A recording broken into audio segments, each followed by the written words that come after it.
up, no.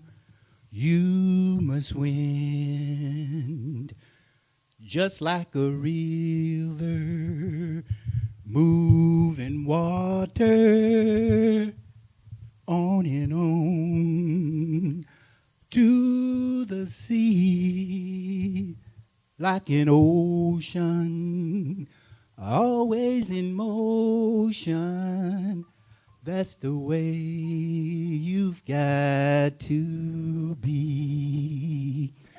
Just like the wind that blows on a constant flow that gives us life wherever we go. Like the sun that shines and allows all things to grow. Ra is the source, and everyone should know. You should never give up, never give up. Just keep on trying. Never give up. Believe in what you're doing. You should never give up, never give up. Have faith in what you believe in. Always be firm within. A victory is just around the corner. Keep on trying, you about to win. Sometimes the crops refuse to bear, and the harvest isn't really there. No rain, the sun is cracking dry. Mother Nature seems to die. Then one good shower came, and the earth smiles again. The flowers bloom, birds sing new tunes, and the corn will grow. Don't be surprised, 'cause that's the natural flow. Ra is the source, and everyone should know. You should never give up, never give up. Just keep on trying. Never give up. Believe in what you're doing. You should never give up, never give up. Have faith in what you believe in. Always be firm within. Thank you, thank you, thank you, thank you.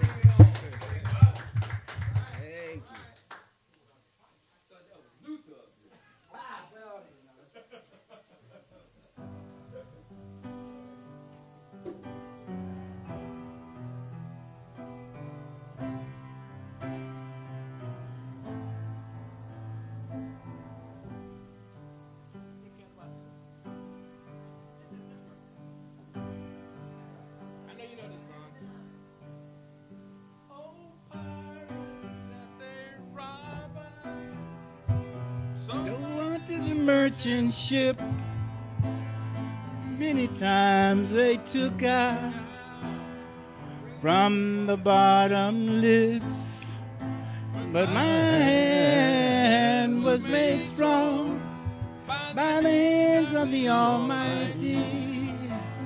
We forward this generation triumphantly.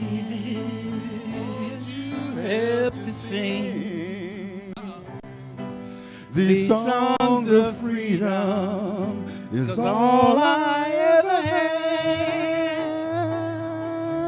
Redemption song, redemption song, redemption. Save yourself from mental slavery. None but ourselves can free our minds. Have no fear of atomic energy, 'cause none of them can stop the time.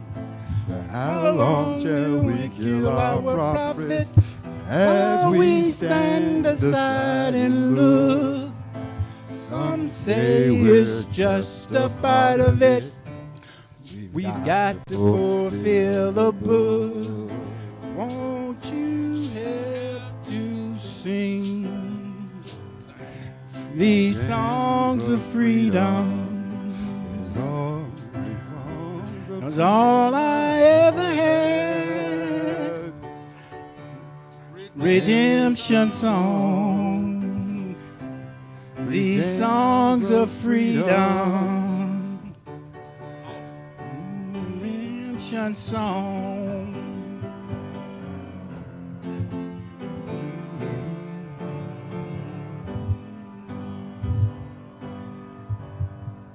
Pretty good for not having the lyrics. We don't have the lyrics. We don't have the lyrics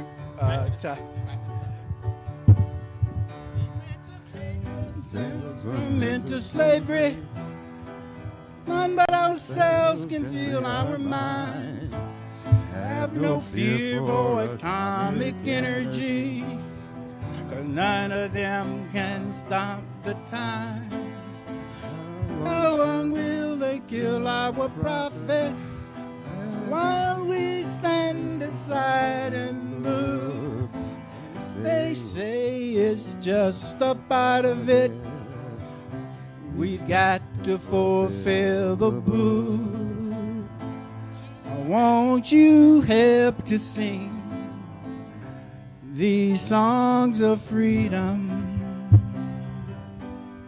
'Cause all I ever had, redemption song, these songs of freedom, redemption song.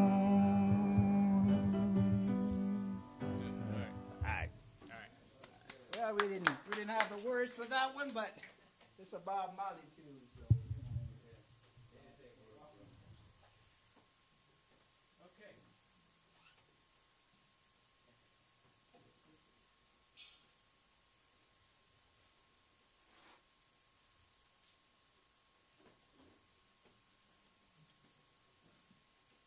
Good morning, Wose. Good morning, Wose. Okay, it's just a few y'all out there, but you look beautiful. You do look good. You're looking good to me. Okay, we have come to that time in our service that we do each and every Sunday that we call our historical tribute. It's a time that we take out to pay honor, to pay homage, to pay tribute to some not necessarily famous, but some significant person, place, or event in our history, in African history, because we know that if we don't take the time out to honor ourselves, and if we don't take the time out to remember ourselves, then we won't be honored and we will be forgotten. Okay, so we make sure that we here at Wose do that each and every Sunday. Okay, so I have the honor and the privilege of bringing this morning's historic tribute. And it was prompted by a TV commercial that I saw a couple days ago.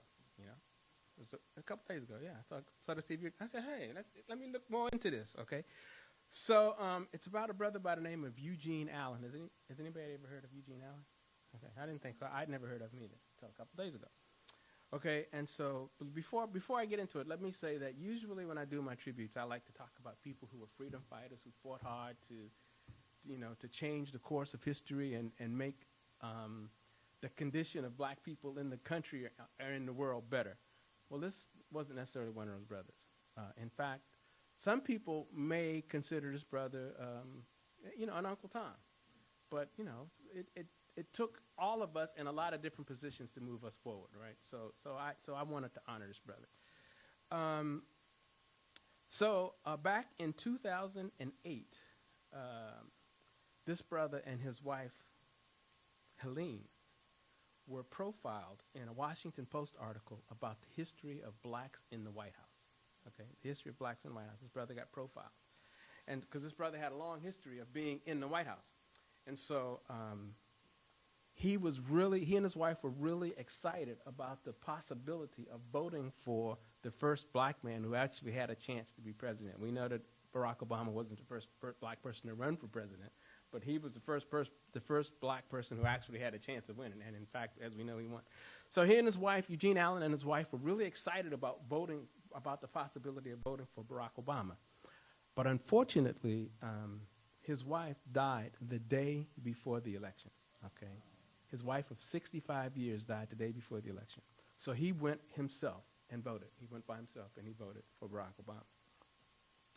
Okay, later on, he was surprised when he got a VIP invitation to the inauguration, to the swearing in. And he was picked up and seated by a Marine honor guard. You know, so he sat there and he watched Barack Obama get sworn in, and he literally had tears in his eyes, right, to see the first black man become the president of the United States. Okay? And after that day, he was besieged by all these invitations to, you know, people wanted to do books about him. They wanted him to come do speaking engagements. They wanted him on national TV, and he turned them all down. Okay? So, who was this brother? Who was this brother, Eugene Allen? Okay, he was born on, next Sunday would be his birthday. He was born on July 14th, 1919, in Scottsville, Virginia. Now, I grew up on the East Coast. I know Shango grew up on the East Coast. We grew up in Washington, D.C., and we know that when you talk about racist states, you tend to talk about Alabama, Mississippi, Georgia. Put Virginia right in there. Virginia was as hard as it got for black people, you know, when it came to segregation and harshness. Excuse me. So he grew up in Virginia, harsh, segregated upbringing. He got his first job as a waiter in a place called Hot Springs, Virginia. And he eventually got a job as a waiter in a country club in Washington, D.C., okay? Back in 1952, he heard that there was a job at the White House, okay? So he went and he applied for this job, and he got this job as a pantry man, okay? Pantry man, which meant he washed dishes, he stacked cartons, and he shined silverware, okay? So in 1952, under the Truman administration, he started working in the White House, you know, as a butler. For the next 34 years, and under 8 presidents, this brother worked in the White House and serving different presidents, like I said, serving 8 different presidents. And he worked closely, as a butler, he worked closely. He was a valued employee, and he worked closely with the presidents. And he got an inside view of a lot of the historical things that happened in this country. He was in the room with Eisenhower when Eisenhower dealt with the Little Rock 9 situation, the people who tried to desegregate schools in Little Rock, Arkansas. He was in the room with Eisenhower and saw Eisenhower make the calls to make that happen. Eisenhower also asked him why they canceled the Nat King Cole show. Nat King Cole was one of the first blacks, if not the first black, to have a TV show in America. And they canceled the show. And Eisenhower asked him, why did they cancel the show? And he told Eisenhower it's because the people in the South didn't want it, you know. And so the sponsors were afraid, so they canceled Nat King Cole's show. He was in the White House for the March on Washington. He was in the White House for the Cuban Missile Crisis. He was in the White House throughout the Vietnam War, and he was in the White House for Watergate. He was there when he met Martin Luther King. Martin Luther King came and wanted to meet the butlers, so he went. Martin Luther King walked back to the kitchen and met this brother, and complimented him on the cut of his tuxedo. So that was one of his honored moments, Martin Luther King. He was there when Martin Luther King was killed. He was there when John F. Kennedy was killed. In fact, when John F. Kennedy was killed, John Kennedy's wife, Jacqueline Kennedy, invited this brother to come to the funeral. We want you to come to the funeral. And he said no. He said he couldn't come to the funeral because somebody has to be in the White House to serve the people when the people come after the funeral. So he chose to stay and work and serve rather than go to the funeral. Over his time in the White House, he served people like Sammy Davis Jr., Duke Ellington, Pearl Bailey, Elvis Presley. He got to fly on Air Force One. You know, not many black folks do that. Not in those days. He got to fly in Air Force One. He actually sipped root beer with Jimmy Carter and Camp David. You know, they at the same table sipping root beer. Okay. Ronald Reagan, in his administration, in 1981, promoted him to the position of Maitre d', which is the most prestigious position that a butler can hold in the White House. So he was actually the Maitre d' in the White House. One day, Nancy Reagan came to him and told him that his services would not be needed that night at the state dinner for the German chancellor. You know, and he always served those dinners. And he wanted to know, well, did me or one of my staff do something wrong? And she said, no. he said, well, why am I not going to be at the dinner? And she told him, because you're going to be our guest, you know. So he was actually the first butler to actually be a guest at a state dinner in the White House. Right? He sat and he and his wife sat, and he was able to sip champagne with the other dignitaries, and they say that the other butlers the butlers that did serve that night made sure he got special attention. Right? I say, all right. Okay, so this brother, he retired in 1986, and he had when he retired, he had a lot of different photographs of all the different presidents that he served. For those were his prized items, and his last prized item was a letter of condolence from George and Laura Bush the day that came to him after his wife died, and he hadn't even served them. I mean, he wasn't He wasn't in the White House when they were in the White House, but they still sent him a condolence letter. Okay, the brother died in March 31st, 2010, of renal failure in D.C. He was survived by one son, 5 grandchildren, and 4 great-grandchildren. And the reason that I know about this brother is because, like I said, I saw a TV commercial. There's a movie coming out called The Butler.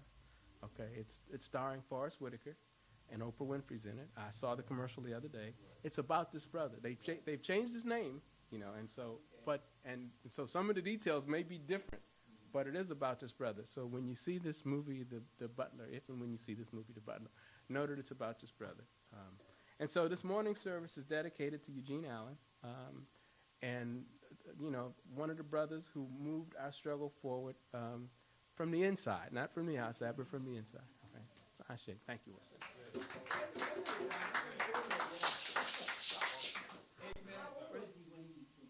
How old was he? He was born in 1919. Yeah.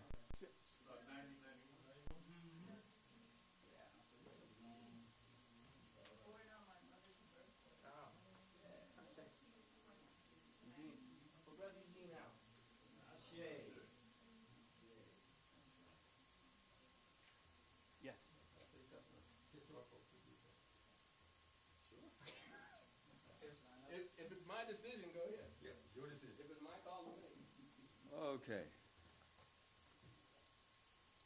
Ty did that in about 8 minutes or so I didn't get a chance to beat on the drum. I was very pleased with that because I was going to beat on that drum. I was ready to go. I had my hand up, but he stopped. I said, oh, well, I ain't got to hit the drum. Yes. And next week, we're going to have Sister Amina who's going to step up to the plate. Okay? And then on the 21st, of course, please do not come here. Don't come here on the 21st.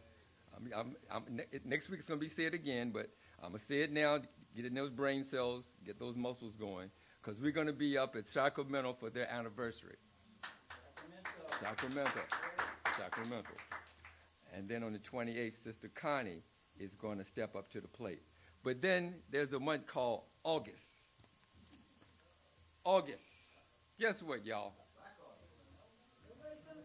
No one. No one. So this is, see what Ty would do. Ty would try to come up with something real quick. But on August the 4th, I'm just going to come up here. I'm going to look out there at one of y'all and say, okay, you. Come here. Just talking about somebody. Okay, there you go. I'll put your name in. I'm going to go right back and get your name plugged in here. But that's the way it's going to be here after. I mean, if no one is signing in, I'm here you go. Up, see you, up. So, Sister Kanisha, you want August 11th too?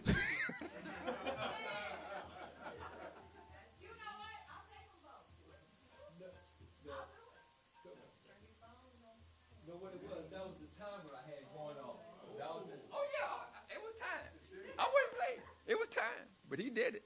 So, okay, I'm going to go back and get the sister's name in this spot. But please, it's very important for us to step up to the plate. We just can't keep putting the weight on 1 or 2 people because their backs are starting to hurt up in this camp, okay? So please step up to the plate, help out. If everyone carry a little bit in their bucket, then then you can carry a lot of water. But if it's one person, you can't move that far, okay? So that's all I have to say about the historical thing. Okay.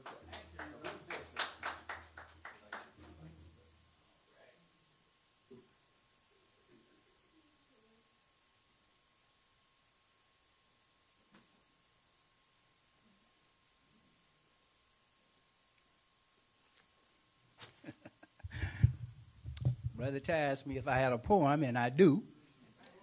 And, this year is a very pivotal year on a lot of different levels in terms of important things that have happened in the lifetimes and experience of African Americans. This marks the 150th year of the signing of the Emancipation Proclamation. It represents the 50th year of Dr. King's March on Washington, 50th year of the death of Medgar Evers. I always have a tough time remembering that brother's name. And he was a remarkable brother, did a lot of good work, has a wonderful wife that has continued his work and legacy. So that this year, in the various cycles and, people that are into numerologies and stuff, you can see that was a very pivotal time for us. And so it was out of these convergence of different events that I wrote this poem that I call Emancipation. And I was thinking about that, and then I was thinking about the term emancipation and what that might very well mean for us. And so I came up with these words. Emancipation, that glorious proclamation. Bring on the celebration. Let's toast the call for reparation. Cries of sorrow and sadness turns to joy and gladness. Free from the badness, hope springs forth like green grasses. So I'll just share that a little bit with you guys, and hopefully you can look for that when my book of poetry and short stories come out. This is the time known as the Litany of Sacrifice. And the Litany of Sacrifice offers us the opportunity to return to this community a small portion of that which we have received. And we give thanks. We give thanks for all that we have received. We know throughout the world there's a lot of pain, there's a lot of suffering, and for us to be here today in this place, clothed and felt, it's a thing of thanks. And in the Hosea, on page 109, and from the book of Coming Forth by Day, and passage number 9, and we find these words. These are words which shall be said on arriving at the great hall of Ma'ati, so that one may be separated from all offenses he or she may have committed, and may behold the face of the divine ones. One says, homage to you, great God, Lord of Ma'ati. I have come to you, O Lord, that I may behold your beauty. I know you. I know your name. I know the names of the 42 divine beings who live with you in this hall of Ma'ati, who live on the doers of evil and feed on thy blood on the day of taking account of character in the presence of Osiris, the good one. Surely the two daughters, the two eyes, Lord of righteousness is your name. Behold, I have come to you, I have brought you righteousness, and have done away with unrighteousness for you. So may the ancestors be pleased with those words as we come forth in this day, another day to praise and to worship our ancestors and the Creator God. Another day to fellowship with our community and like-minded individuals. Now, while I've been up here reciting poetry and reading from the Wose, Brother Kukepara has passed out offering envelopes for you to accept your offerings. And Sister Kara goes to the altar. Sister Kara is really growing up, taking on all the beauty of her mother. We give thanks. We give thanks for these young people. And you might have had a minor role, huh? But we give thanks for the young people. We've seen them here. They practically grown up here, and so they're kind of like part of our extended family. And we're thankful for that. We have great hope. We have great hope, great aspiration for these young people. It's all young people. My wife and I are working with a nephew of ours about the age of Bakare, having a few academic difficulties right now, but we're working with him and hope to get him through that. But our young people are definitely our promise, and that's the way humans. That's the way we are. We have to extend ourselves through our children. The few 70, 80 years that we get is nothing. And so we deeply rely upon our children. So we are a village. And so these kids are ours, and we have great hope and love and aspiration for them.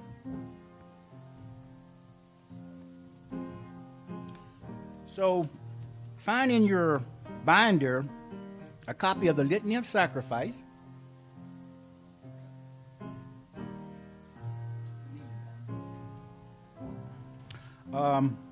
And let us all stand while Brother Ty plays wonderfully on the piano.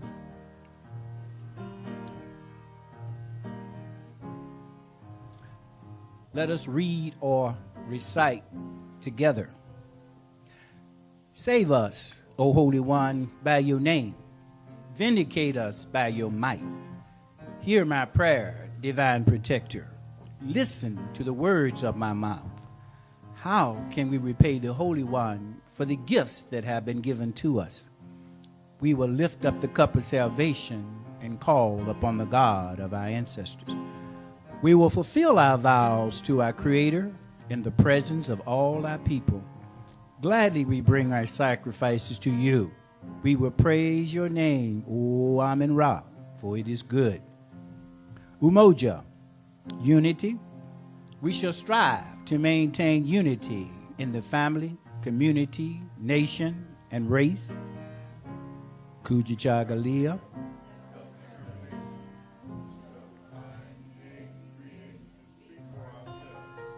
Ujima, collective work and responsibility. We shall build and maintain our community together. Our brothers and sisters' problems shall be ours to solve together. Ujima, cooperative economics.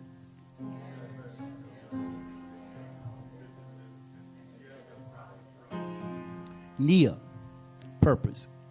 We shall make our collective vocation the building and development of our community and the restoration of our people to our traditional greatness. Kaumba.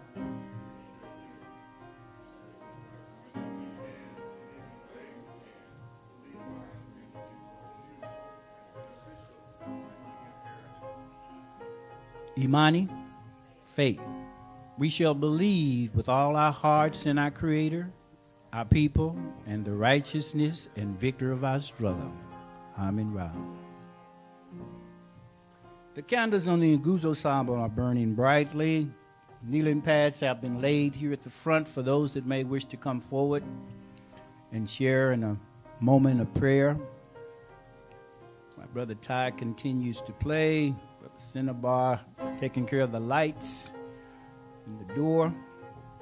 I'll take a few minutes to bless these sacrifices. Holy One, again we come with bowed heads and hearts filled with love and grace for you. We thank you, O Holy One, for making us human. We thank you, O Holy One, for bringing us forward in this time of restoration, that we may regather ourselves, that we may be a voice, that we may be a blessing to our people, and that we may lift and develop our own spirits to break beyond this physical realm. Holy One, we thank you for our health. We thank you for our strength. We thank you for our minds.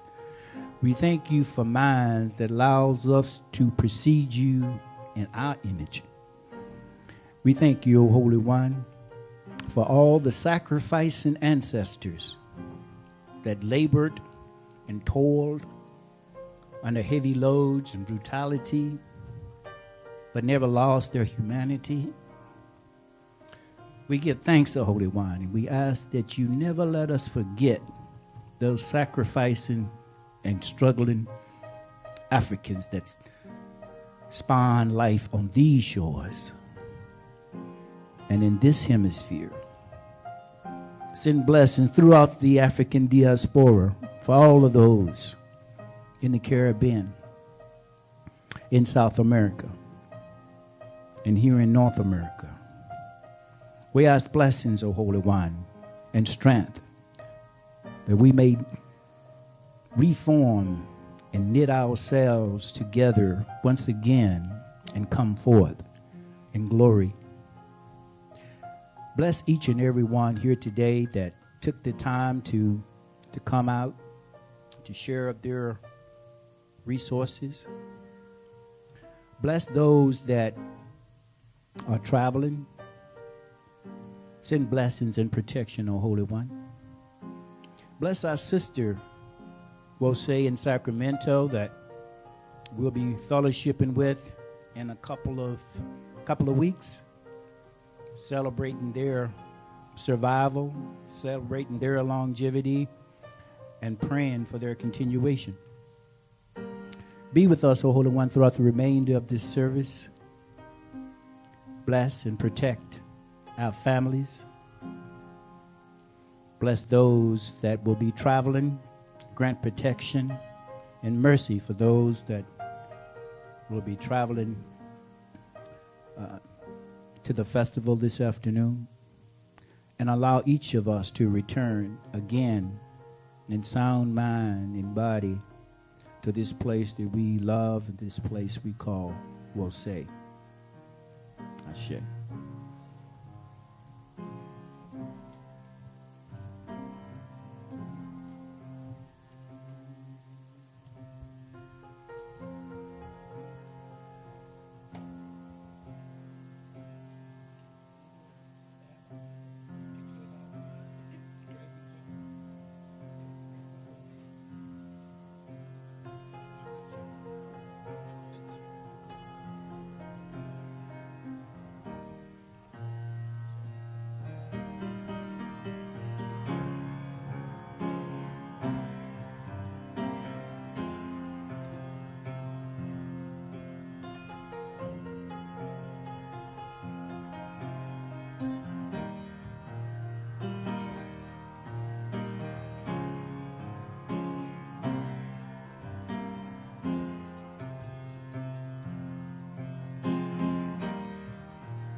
Wose. It's nice to be in the house of Wose. And as you all know, I'm Baba Cinnabar, and been here for a little while. I would like to announce a special treat for me, and hopefully for the whole community, a really community-minded sister.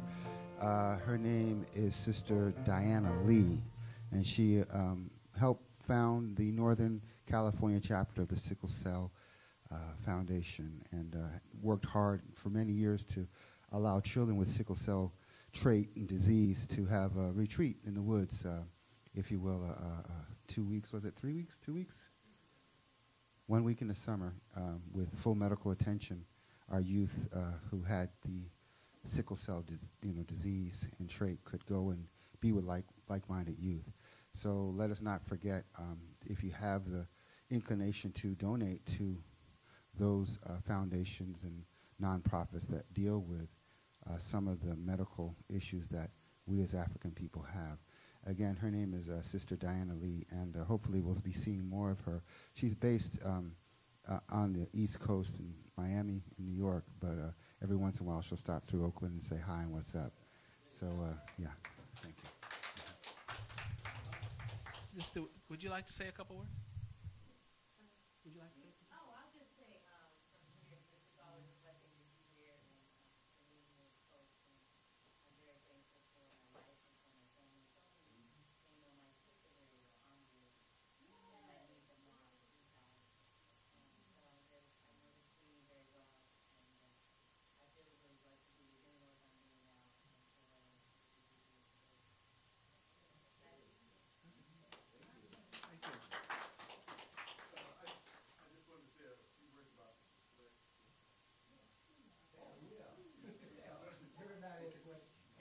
Yeah. The display I brought in, about a month ago, we were driving down the street and happened to see it, and it was being sold in a yard sale. Whoa! And we got out, and the man asked a price for it. He said he had visited Kemet about 15 years ago, and he bought it there, and that it got a crack in it and a little damage in the back, but it was still in good shape. He asked for a certain price, and he didn't know who he was dealing with. And my wife is a fierce negotiator, so much so I had to turn my head because I couldn't look, but I got it for a steal, basically. But anyway, it wasn't until later that I began studying it at home that I realized how apropos it would be to bring it to Wose, and keep in mind that it is on loan to Wose. I would like to eventually have it at home, but how apropos it.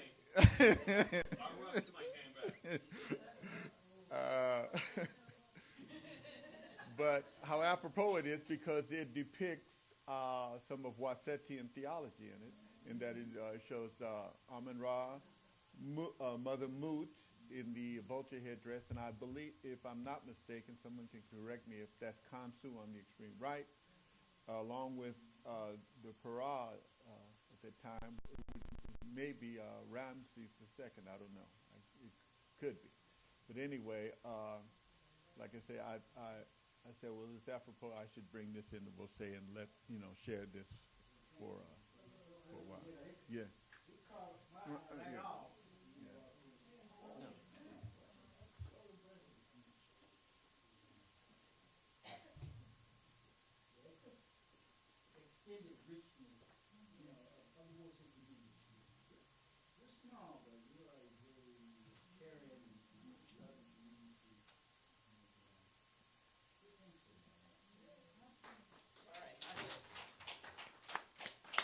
Okay, as all of you know, and I know you know, some mornings you get up and you have all these plans and things go exactly as they're planned. And then some mornings you get up and nothing goes right. Understood. Some things go right, but not necessarily as you planned. Today is one of those, it didn't go quite as planned days. Some of the people that we expected to give presentations this morning are not able to give presentations. because they're not here. So what we often do here at Wose is we have spiritual dialogues. You know, it's a morning in which we have somebody come up and raise a topic, and we discuss the topic. And this morning, one of our long-term members, who we haven't seen in a while anyway, because he's been traveling the country winning track meets. Not him, but coaching. Coaching, huh? Coaching. I expected his daughter to smile when I said winning track meets. She didn't. There it is.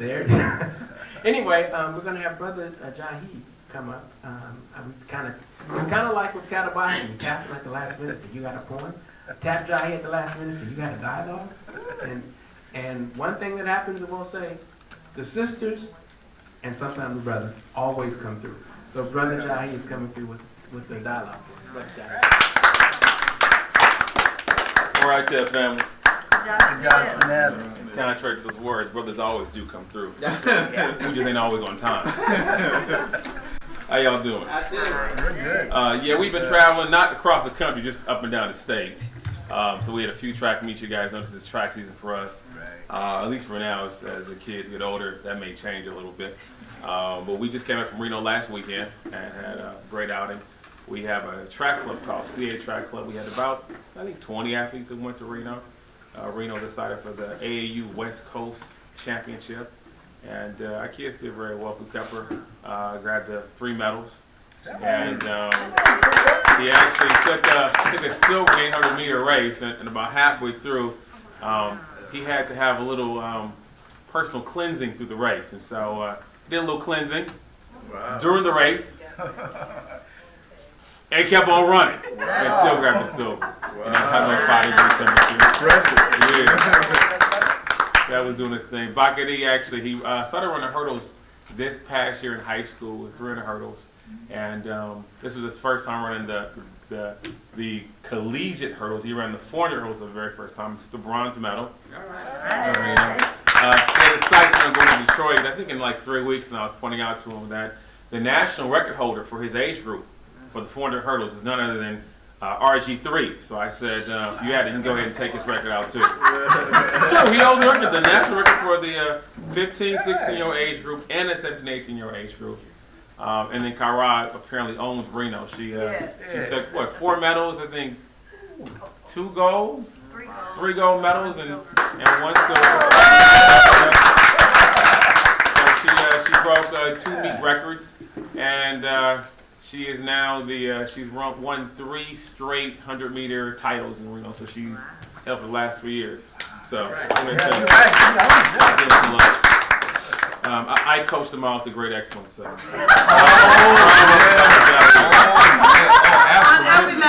Every level. It takes a lot of work to let stopwatch just right. So today's dialogue. And they got the talent from their mother. They got the beauty from their mother. We got the talent from the father.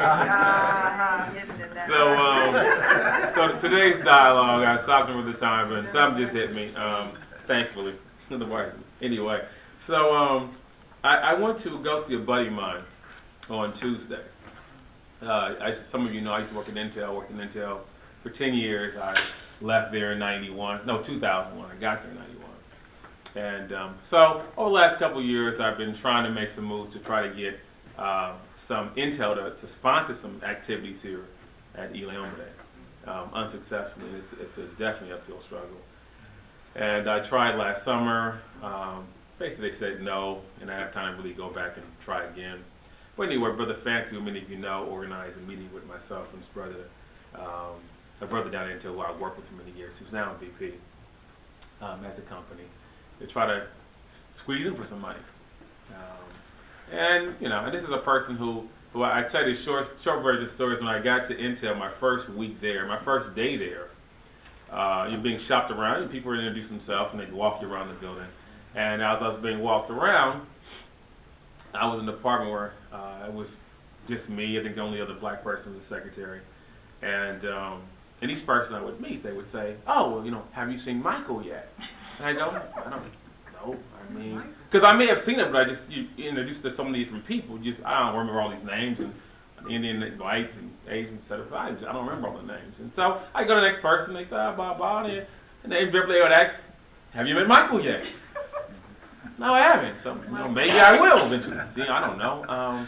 That's why the third or fourth person asked the same question. I realized that this person, Michael, had to be the black guy. Yes. So he happened to be on vacation that week, came back the next week. I saw my, you must be Michael, right? And so we became real good buddies, and we worked together, went to parties together, happy hour together. I mean, we hung out. He was my wedding, I was in his wedding. But when I left him, so I haven't seen him since then. Wow. So I hadn't seen him in literally 12 years. Met him on Tuesday. We talked for quite a bit. As it so happens, he was having a 4th of July birthday party. He is, like I said, doing quite well. He's a VP there. Really good conservative brother. You know, he's moved on. He bought a big ranch out in Gilroy somewhere. So he invites him. I'm having a 4th of July party. And he said, you know, why don't you guys come on down? And literally had some 12 years. I knew his wife before when he met her. And we go back, but just hadn't seen him in a long time. So anyway, so it's July 4th. We wake up, and it hits me that I tried to invariably read Frederick Douglass's 4th of July speech, which I'm sure all of you have read. Excellent. Try to read that. So I made a little copy of it, and I didn't realize how long it really was. I have this parchment that has, I thought all of it, but I realized it is not all of it. It's very long. Right. So I'm going to read it to you right now. I'm playing. So I wanted the kids to read it. I knew they wouldn't read this long thing, so I did an excerpt, got it down about 4 or 5 pages, which I'll read that to you. Again, I'm playing. And so I emailed it to all the parents at the school, and we read it. My wife saw it sitting down. She picked it up, and after she read it, she came to me, and we're doing some work at the house, and we're going to go to this party around 3 or 4 o'clock because he's going to have a laser tag and all kind of stuff going on at this party. And after she read it, she goes, you know what? I just don't feel like going now. And it reminded me that we don't do 4th of July. Exactly. We just don't. We never have. And but that had been so long since I hadn't seen him in 12 years. Right. You know, last time I saw him, he had 2 little kids. Now they're the age of my kids. Sure. Just, and she was reluctant. That's why I married her. You know, philosophically deep sister and all that. So we went, and it made me think of something that's been on my mind for a while. Which is given the kind of changes that occurred, and it also ties into Brother Ty's historical tribute. That you hear the story of the butler at the White House, and we're waiting for the other stories, but they didn't come out. I'm sure there was some that was in there. He got the job in 1952. But he clearly was treated with some great dignity, right? And then, of course, we have Barack Obama in the White House. So that's kind of in the background. Then we go to these sporting events, and invariably we're down in the Tulare near Fresno a few weeks ago. Also very conservative area, and like most sporting events, they have the national anthem. And it used to be years ago where I wouldn't stand. Exactly. I would sit. Exactly. It's my little personal, small little itty bitty protest that we sometimes do, which is often really inconsequential, but we feel good doing it. So right. But after a while, it's like, okay, as I got older, I'm like, okay, well, how long am I going to sit through the national anthem? It's almost like walking around with a frown on your face. Say it takes more muscles to frown than it does to smile. Remember Kareem Abdul-Jabbar? Was it him or Alan Page? Somebody said, I'm not going to do autographs because it makes the kids think I'm a hero. I'm not a hero. I'm just a... Man, just give them the autograph. Right. So at certain points, like, do I just stand up or do I just have this protest? So the question's been on my mind is, at what point do we, if we are, at what point do we forgive the nation and move on? We have a brother in the White House, and it used to be that almost every black comedian, as I can recall, had a joke about black people in the White House. Had to deal with barbecues and fried chicken and basketball hoops, right? Watermelon. Every black comedian had that piece. And it wasn't until, of course, Barack Obama that the piece got a little tired. It wasn't as effective anymore because, in fact, was a brother who was a respectful brother. Whether he agreed with politics or not, whatever, he's a good brother. wife's a good sister. His kids appear to be really good kids. So all these things are happening. So the question becomes for us, how much more do we want? What is our ransom we hold out when we say, you know what, now it's time to forgive and forget and stand up and put our hands on our heart and raise the flag? While you think about that for a second, I'm going to read a couple of small excerpts from Frederick Douglass. The piece that I recall in reading it this time around was, you recall his very fiery attack or defense of his people and his attack on slavery. But there's some things that he says before and after that that are as striking, because he was taking a position that many of us take. So background, so 1852, 9 years before the Civil War began, and 13 years after emancipation occurred, he was invited to give a speech by the Rochester's Women's League of Voters, I think, in New York. It actually happened on July 5th, the day after independence, so I guess it was like a week-long celebration, or something like that. Nation's really excited. The excitement still is through the day. We were driving back from Gilroy July 4th, and on our way from Gilroy back to Oakland, back to the motherland in Oakland. So as we're driving, we see at least, 8 or 9 firework displays going on the side of the highway. Oh, yeah. There, it's like a little bit of tree. So they invited him to speak, and as you know, he rose up. He was, as many of you know, he was a self-taught man. He taught himself to read and write. You know that story. And I'm always amazed whenever I read anything that he's written, because he's just such a powerful, powerful speaker, and an amazing writer. He opens up and he says that he was a little shy in speaking, and of course he's a very confident speaker. But he said, "Don't let my appearance fool you. I'm really quite nervous." And he said, and he made that point several times, saying, "No, yes, speakers come and they tell you this, and they're really not nervous, but really I am." And I think part of his nervousness was that he certainly respected that he was given the right to speak, but he knew what had to be done. He probably didn't feel wholly good about that. You know, when folks invite you to speak, they like you. It's not time to assault them, but he knew what he was going to do. He spent a little time talking about the founding fathers. People, I don't think anybody in this room has ever said founding fathers thinking of America's national founder. I don't think anybody has ever had. So he opened up with them, and he says about them, he says that they were great men. And he says, "It does not often happen to a nation to raise, at one time, such a number of truly great men. The point from which I am compelled to view them is not certainly the most favorable, and yet I cannot contemplate their great deeds with less than admiration." Respectful. He says they love their country better than their own private interests, and though this is not the highest form of human excellence, all concede that it is a rare virtue, and that when it is exhibited, it ought to command respect. He who will intelligently lay down his life for his country is a man whom it is not in human nature to despise. Your fathers staked their lives, their fortunes, and the sacred honor on the cause of their country. In their admiration of liberty, they lost sight of all other interests. They were peace men, but they preferred revolution to peaceful submission to bondage. They were quiet men, but they did not shrink from agitating against oppression. They showed forbearance, but they knew its limits. They believed in order, but not in the order of tyranny. With them nothing was settled that was not right. With them justice, liberty, and humanity were final, not slavery and oppression. You may well cherish the memory of such men. They were great in their day and generation. Their solid manhood stands out the more as he contrasted with these degenerate times today. He goes on to talk a little bit about the anniversary, the 4th of July. Again, this is a time period when the nation wasn't that far removed from the fourth Independence Day of 1776. It wasn't that long. You're talking 70 years or so, something like that. It wasn't a long time. You probably had folks who had grandparents who fought.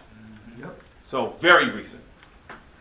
He says, "Many of you understand the anniversary better than he does. You can instruct me in regard to them. That is a branch of knowledge in which you feel perhaps a much deeper interest than your speaker. He's saying that it's more important to you than it is to me. Right. And there, clearly, he's being a little humorous. Because clearly he knows. And he's really saying, I really don't care, to a degree. They have all, he says, the causes which led to the separation of the colonies from the British crown have never lacked for a time. You got many of folks, he's saying, that talk about independence. I don't need to bore you with it. They have all been taught in your common schools, narrated at your firesides, unfolded from your pulpits, and thundered from your legislative halls, and are as familiar to you as household words. They form the staple of your national poetry and eloquence. Their story. He says also, and this is true today, I remember also that as a people, Americans are remarkably familiar with all facts which make in their own favor. When things make you feel good, you guys never forget that stuff. He's setting them up. He says then, I leave therefore the great deeds of your fathers to other generations whose claim to have been regularly descended will be less likely to be disputed than mine. We have to do with the past only as much as we can make it useful to the present and to the future. To all aspiring motives, to noble deeds which can be gained from the past, we are welcome. But now is the time, the important time. Your fathers have lived, died, and have done their work, and have done much of it well. You live and must die, and you must do your work. You have no right, he says, to enjoy a child's share in the labor of your fathers. It's a very important, and I'll repeat that. You have no right to enjoy a child's share in the labor of your fathers, unless your children are to be blessed by your labors. You have no right to wear out and waste the hard-earned fame of your fathers to cover your indulgences. Fellow citizens, pardon me, allow me to ask, why am I called upon to speak here today? It's the last piece I'll read for you. He says, what have I, those who represent, to do with your national independence? Are the great principles of political freedom and of natural justice embodied in that Declaration of Independence extended to us? And am I, therefore, called upon to bring our humble offering to the national altar and to confess the benefits and express devout gratitude for the blessings resulting from your independence to us? That was Frederick Douglass in 1852. He chastised him. He chastised, and he goes on. And I won't read all that because if you've all read it. If you haven't read it recently, I'd encourage you to read it again because it's powerful. But he chastises them, and he says to them, it talks about their acts and the condition of our people and how you can have the celebration of independence should chastise us. His anger at them was justified because so little had been given to us. So the question becomes that I'm posing for us today is our resentment, our slow anger in America by the things that we do. We don't talk about founding fathers. We don't. We raise up the Madeira on our flagpole that we have outside. There is no red, white, and blue flag. No one here has asked about red, white, and blue flag, ever. But now we have a black family, an African-American family, not just black, African-American family in the White House. And the question is, what more do you want? For you to stand up proudly, or at least reluctantly, put your hands in your heart. Interesting question. Interesting question. I pledge of allegiance. Got an answer. How was y'all go? To me, it is rather simple in that we already do that, even though it may be indirectly. The moment you get a Social Security number and pay your taxes, you are red, white, blue American. By default. I'm gonna dispute you. You're not. You're not. What you are pointing to is the elements of citizenship. Right. You are a citizen. I'm speaking more than simply being a citizen. I'm asking, when did you accept, respect, enjoy, have a hint of love for the country? And you served. Can I say? Well, I cut him off though. You're not done. Well, to me, I put 33 years in the military. So, been there, done that. My thing is, through the auspices of citizenship and all that I personally have been through and the ancestors have been through, we have tried very hard to stand up and put our hands across our heart and be very loving to this country. But each time we do that, it is not reciprocated. Even most recently, we're dealing with this Trayvon Martin situation. Then we deal with the Oscar Grant situation. And that can go on and on and on, all the different things we deal with. And then we're now dealing with the Tea Party. So how do we become this very patriotic entity when every time we try, there are people, regardless of how patriotic we are, it don't mean anything to them.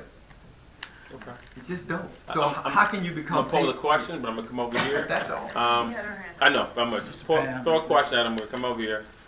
You cite, for example, Trayvon Martin, Oscar Grant, as reasons for us not really being fully accepted, appreciated. Yet at the same time, literally dozens of brothers die in the streets of Oakland every single year at the hands of other brothers, and we still love black people. So some black people, yeah. We still love black people, right? Some black people. Think about that for a second. Yes, sis. Well, I'm thinking that the only time that you could actually respect that is if you are considered not as a black person, but as a human being, or as the fact that you have to be. I don't think you can really be patriotic until all freedom is given to our people and we're not judged by our color, but as a race of people who are just respected for being whatever we are, and not constantly having to say, oh, you're black, or, I mean, the fact that we are black is a given, everybody can see that, but to be treated as a human being and to be fully accepted, and then there are not special rules for black people and white people, but the same rules, because even the president, he's a president, and still they're hating on him, they're calling him all kinds of things. They still don't respect him. What they do respect about him, though, is his intellect, but not the fact that that intellect is in a black person. Okay. So again, I'll throw out, don't all people in America have to struggle for their own liberation, independence? Is that true for all people, not just Yeah, black folks? just not black, but the liberation of all. That's true. I think everybody has that non-white story. people. Yeah. Sister, let me look it up. It's interesting that this is the conversation, because when you guys said lull, I immediately started thinking, because I have a minor degree in Black Studies and had not read Frederick Douglass' 4th of July speech until the 5th of July. And I listened to an excerpt first on YouTube, and it didn't move me very much. It was that shortened version. And then I found another version that gave the full speech, and it also had it written. So you were listening to it and able to read the words, and it's something about when you're able to hear and watch and think at the same time. And whereas that first version didn't really move me very much, the second one kind of brought me to tears. But I put this, I put a post out on Facebook on the 4th of July, and it created a lot of, I got a lot of comments on it. So I'd like to read it. I'd like to read my post, and then this one sister gave me this reply back that immediately got my bristles going, and I wanted to fight the sister. I just wanted to, you know, how you get them words and you just be like, okay. Yeah. And I stopped, and I went back and I referred to what she talked about, Deuteronomy 28, which is another verse that I'm sure I've seen it, but I never really read it. But anyhow, if you guys wouldn't mind giving me just a few minutes, I'd like to read this to you, and I'd like to read you her piece.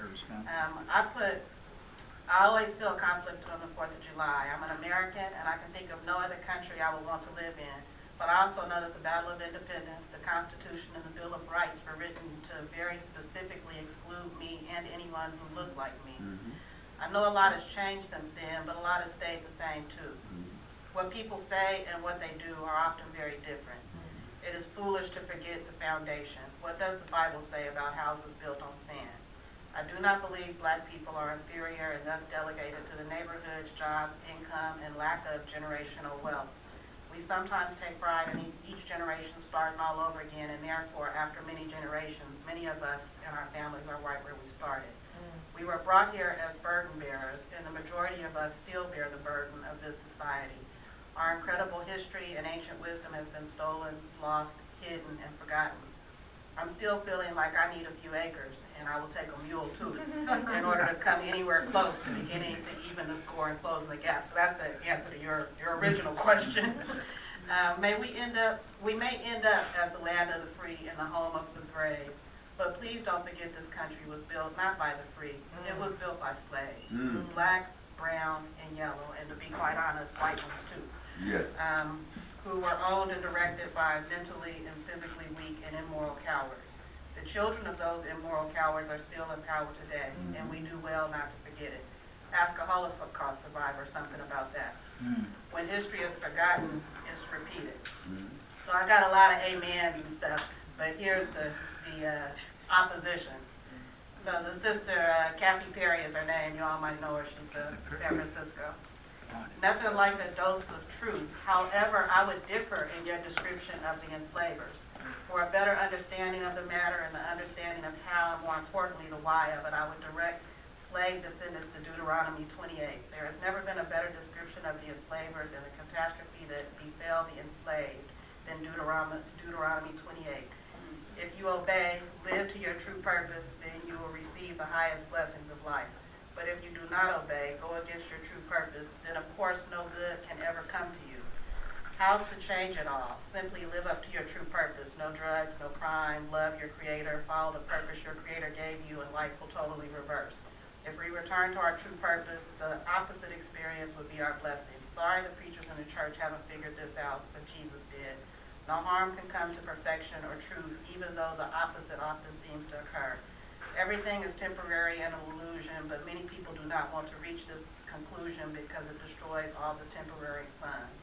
Whenever you realize you're dreaming, the entire illusion falls away. You wake up because the illusion has been ruined by the truth that you were dreaming. So that was her response. And like I said, I wanted to kind of get mad because I went and I read Deuteronomy, but I went and I read Deuteronomy, and it did have this description of kind of the chaos that you see.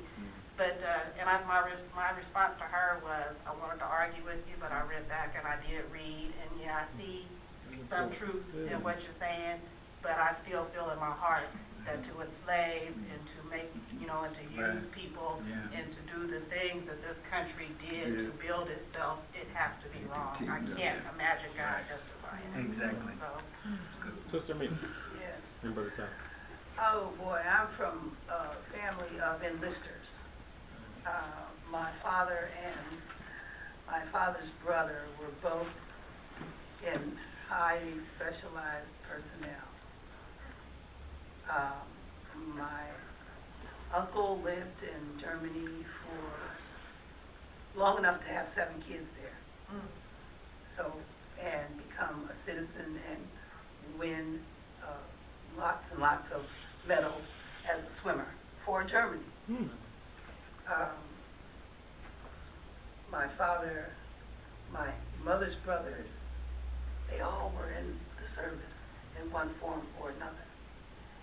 And I've been thinking about this for a number of years. It's like, my brother died in the Vietnam War.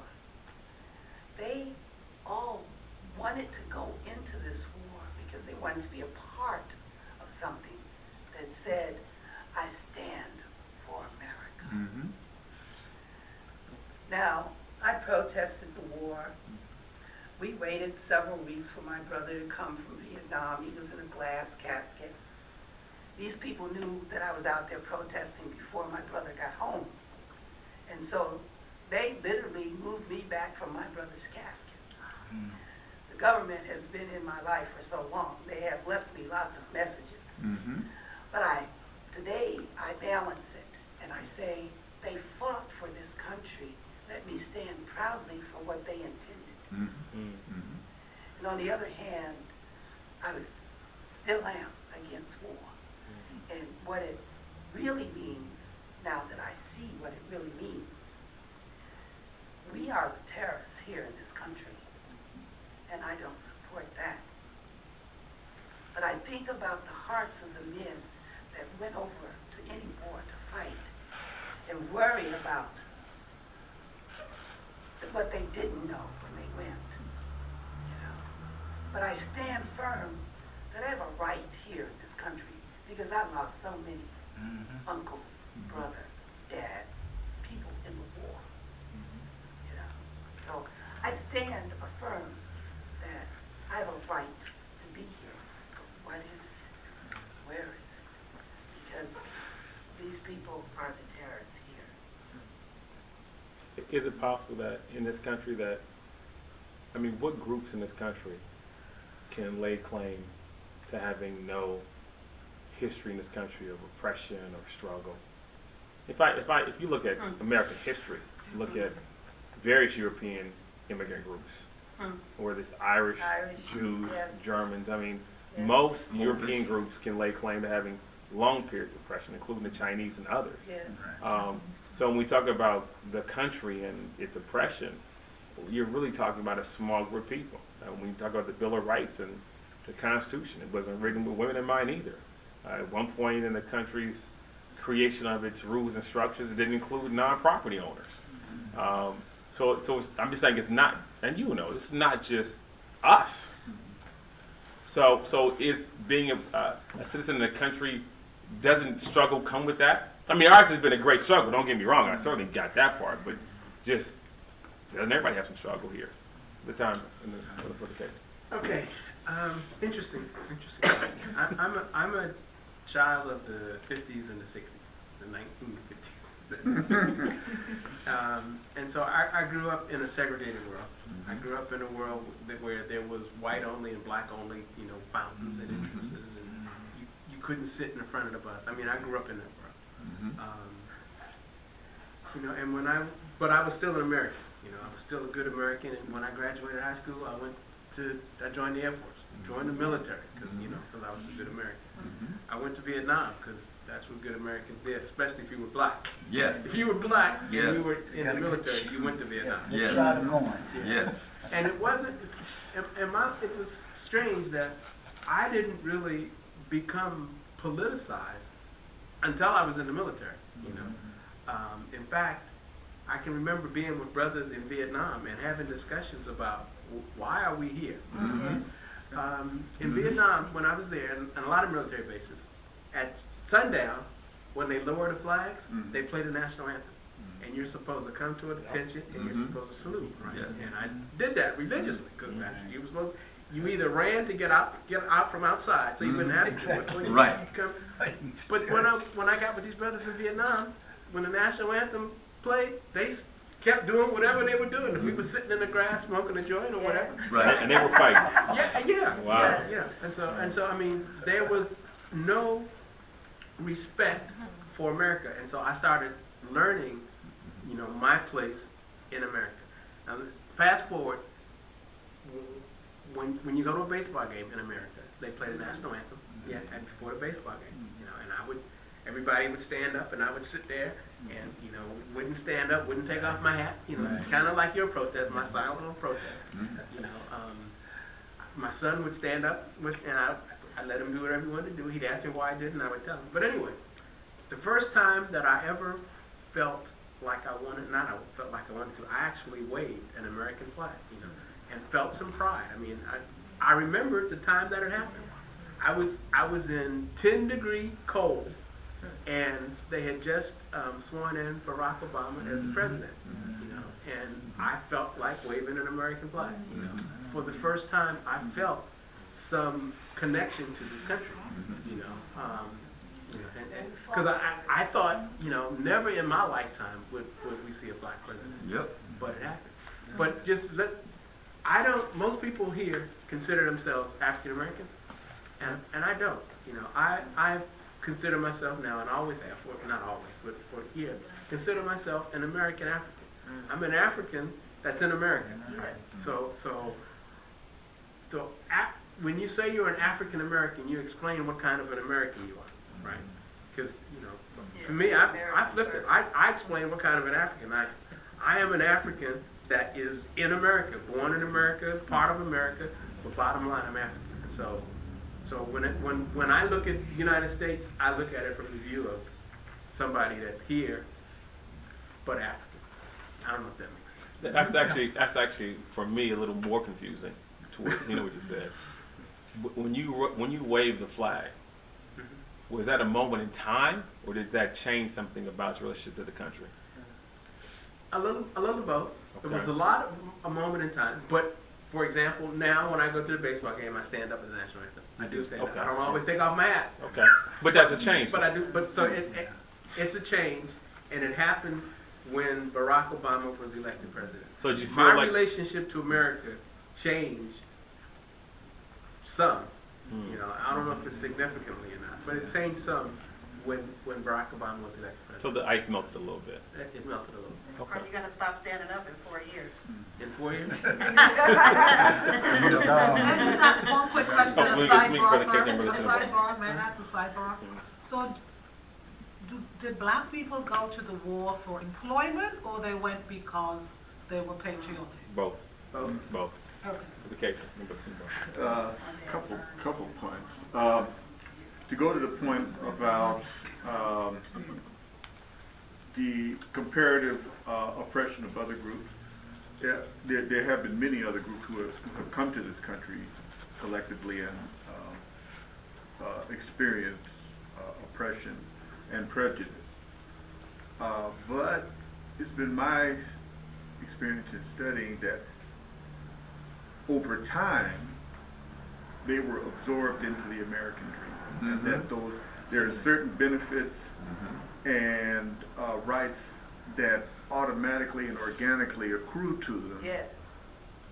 That it still has not happened for us. Yeah, yeah, Another point is that I substitute teach, and many times I'm required to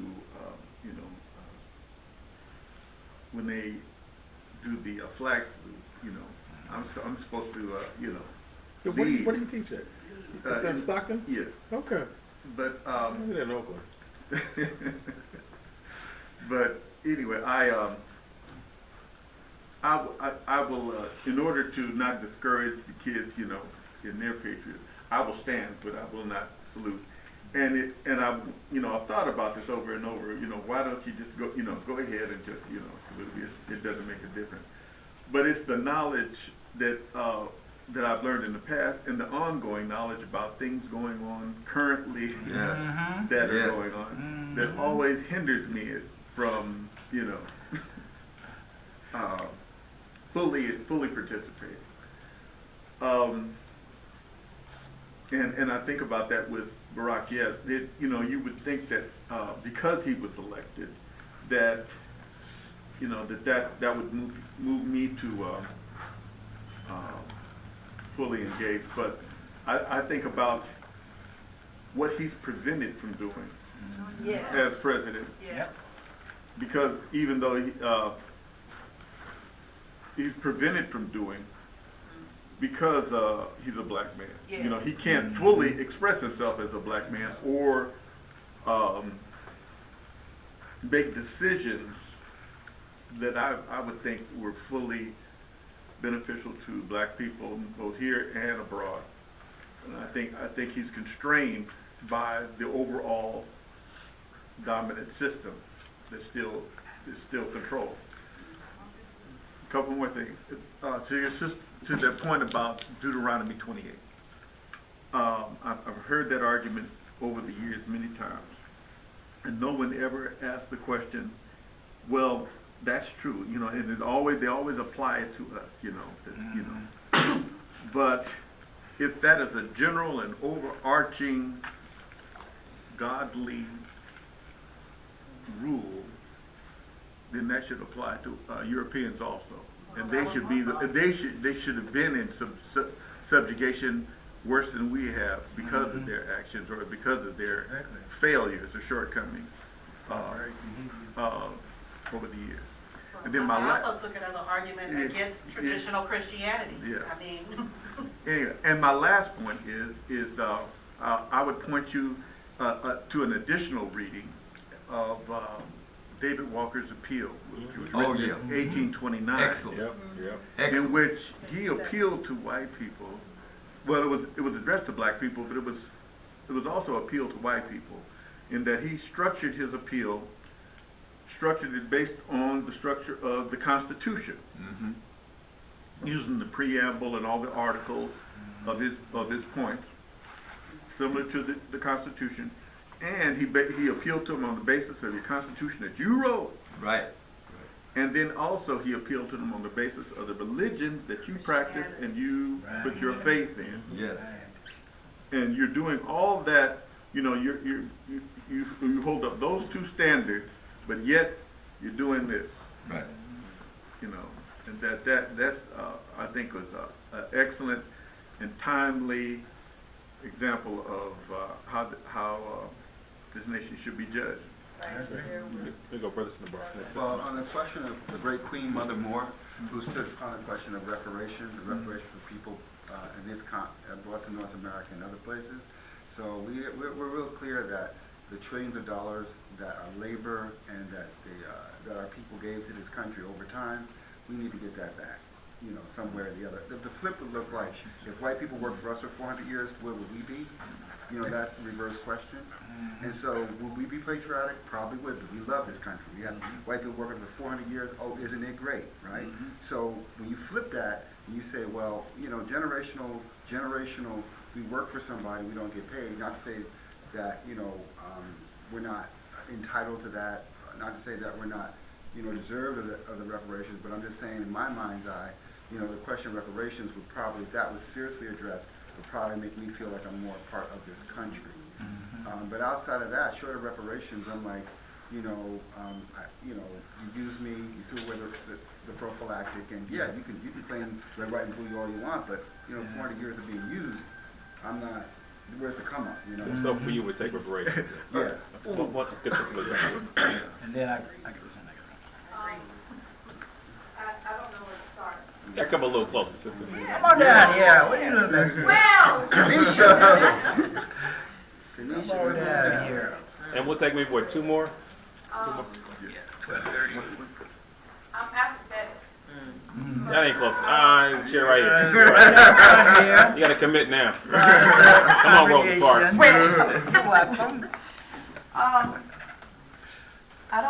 I don't feel like I want to be accepted. I've accepted that I don't feel accepted. Exactly. Exactly. If I can be frank. Exactly. I feel like a bastard without a country. Yes. And I've resigned myself to that notion. Yes. I'm in the process of determining if there is somewhere else I belong. Sometimes I can be pessimistic. And I don't think this is a totally dystopic place, and I don't believe in a utopia anywhere, but there is a place for me. Maybe this is it, maybe it is not. But I don't get angry on July 4th. I don't get anything. I get in a corner somewhere and sit down, read a book, whatever. I don't run to the fireworks show. And for me, it's not an act of protest. For me, there's nothing to protest because I don't care. There is nothing at the party for me. And if I'm... Because? Huh? Because? It's dangerous. So I think it is a protest. Because what? Your intention, you're choosing not to do something. Okay. But you're not calling it a protest. Okay, you're right. Okay. You're right. I've been copped. It's a protest. My independence wasn't, it wasn't fought for. It's like me showing up at somebody else's birthday party. I can go to the party, but I'm not gonna pretend you singing happy birthday to me. Right. I was born on December 2nd. You talking about coming to the party August 4th. It's not my party. And then what's even worse is,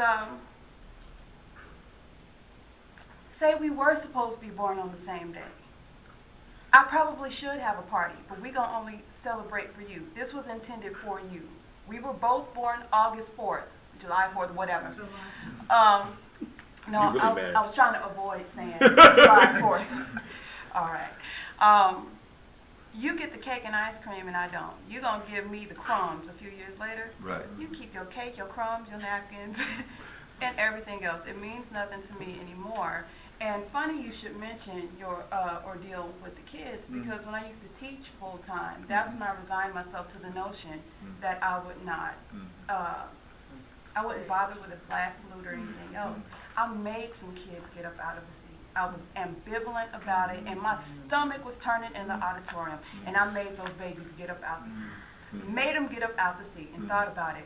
All that preaching, you know, and proselytizing I do to the youth about being true to yourself and being honorable and following your own beliefs, I contradicted myself and made them get up. And I think that's when I decided for myself that I wouldn't be getting up anymore. And I wouldn't make anybody else get up if it was not in his or her heart. And we talk about oppression and subjugation, and it's true. And I think our issue is that we're at the bottom of the barrel. It's not that nobody else has been oppressed. We are at the bottom of the barrel. And have we not been, where'd it go? At the bottom of the barrel, and other people have been working for us, you know, somewhere along that spectrum, and we'd be at the top, we would probably not be as upset. And I don't think that's quite right either, because to be on par with the our subjugators means that we have to put our feet in people's necks and keep them there. Do I want what you have badly enough to subjugate and terrorize other people? Is it that important to me? And I'm not concerned with having the power or wealth or I guess any manifestation of it for the purpose of being on par with those people. I don't want what you have for the sake of having it, because you have it. If it means that I cannot look at myself in the mirror, you know, just the things I acquire incrementally bother me on a day-to-day basis. I get in my car, I put gas in the tank. Never lived in a municipality where the cost of taking public transportation exceeds the cost of driving. But okay, I literally cannot afford it. I know that our kids suffer more because of the environmental impacts of petroleum usage. It doesn't stop me from driving to get where I need to go. You know, little things like that I struggle with on a day-to-day basis. So me thinking about, I guess, massive wealth or the acquisition of those other tangible things that another group has, it's not for me. It's for somebody else, and I guess I might end up at another conclusion when I figure out where I'm supposed to be if it's not here. But right now, they can keep it. Y'all can keep it. Somebody can keep it. Because we got time issues. Sorry. Oh, that's okay. That's okay. And I think we got time, maybe just one more, maybe. But I did want to give folks who hadn't spoken a chance to speak. Sister. Well, so I struggle because I don't know if I think about it as like getting what other people have. I think about it as reclaiming what I used to have. And I say that because, you know, my family's from Oklahoma. And I have great uncles and great aunties who were part of Black Wall Street. And so I come from a different perspective where, and I understand the times were different because segregation was in effect. But I come from a history of people who didn't accept the boundary lines that people put, and were very creative at figuring out how to be resilient and have abundance to take care of ourselves and our families. Definitely it was in a confined geographic space, so I always think about local versus regional and national, and maybe what's possible is more local than regional or national in terms of that piece around feeling your agency as Black people. But I know that for me, I feel like part of my liberation as a Black woman is being able to freely choose anything. That there's no limit on the choices I can have. And because I'm now in Miami and here, it's very interesting to be in Miami and see where African Americans are way down here compared to other Black folks from other parts of the world who have immigrated to Miami. And part of it is the mindset, because I'm watching the mindset. I'm like, so the Asian folks I'm meeting and the Caribbean folks I'm meeting, the people from different parts of Africa I'm meeting that decided to move to Miami to make a better way, there's a mindset that they have where they're saying, and part of it could be how they grew up, but there's a mindset where they say, this is mine. I'm getting mine here. And when they come over within 1 or 2 generations, they are lifting themselves up. we stay down here. Yes. And there's data. California did a study a couple of years ago. Out of all the population groups in California, you look at health status. Out of all the population groups in California, every other group is living longer, except who? African American men and women. Us. And so there's something else afoot. I don't know what it is, but there's something else afoot, because it just doesn't even make sense. It doesn't even make common sense. So that means there's something else afoot. And I don't think it's just the system. It has to be something with our mindset. Of course it is. So I don't, that's, for me, I think there's something about us getting to a place of reclaiming this. Just kind of like if I think about like white folks who just went over the boundary line and just said, this is mine, right? This is really Mexico. But some folks at some point said, this is now California, this is now U.S. I feel like we have to get to that mindset and redraw the line and say, this is ours. Right. We built it, actually this is ours. And if you have that mentality, what would you do? If you have that mentality that said, every single resource that here is actually mine. Right. So I need to reclaim it. That's a different mindset. I don't know how we hold it, and I don't even know how we practice it. But for me, that's where I keep trying to figure out like how to just liberate my mind, so I don't even accept the limits that people are trying to put. Exactly. And that's, I was trying to find, because this is obviously a spiritual place. But, Yes, sir. Could you let your children speak on their point of view on this issue? I like to hear their point of view on this issue. Oh, okay. Bakadi seems rejoiced. He seems very happy about that. Yes, ask Bakadi what he feels about what you see. Question. Bakadi, how do you feel about that question? No, we got time for that. We got time to hear what the young folks got to say. We really do. Okay, thank you. Can I just make one small statement? Another example of. Well, I do react because they're almost at 12:45. I just have to say that. Interesting, hopefully interesting dialogue for you guys. I think the thing that kind of stands out for me as a spiritual place, we talk very much about having a forgiving heart. And in fact, that's what I was looking for in our declaration that talks about not being angry for too long and not being, and in fact, Lucia speaks, I'm paraphrasing, that Ra is only angry for a moment and lets it go.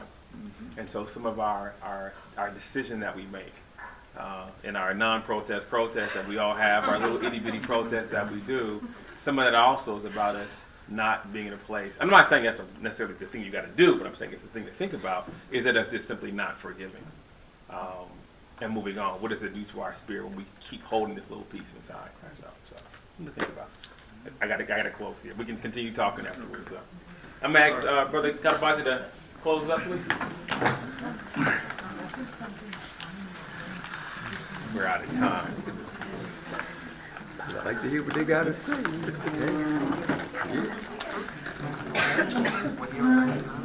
Let's get a female. Come on down. Come on down, Sage. I figured you was a Sage. You said what's up? I'm a Kenesha Terrace. Okay, so a lot of people will be leaving from this place and going up to the festival for a fine time. And they ready? Okay, and to the one that is able to lift us on high, to give us health, strength, beauty, love, commitment. Let us close by calling the name of that one that we've been calling from time immemorial. Let us all say,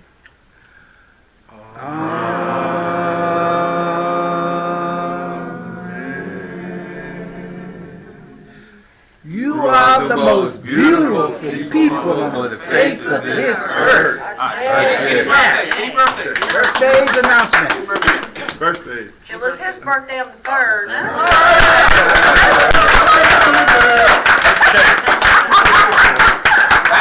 No birthday to you. Happy birthday to you. Happy birthday. Happy birthday to you. Happy birthday to you.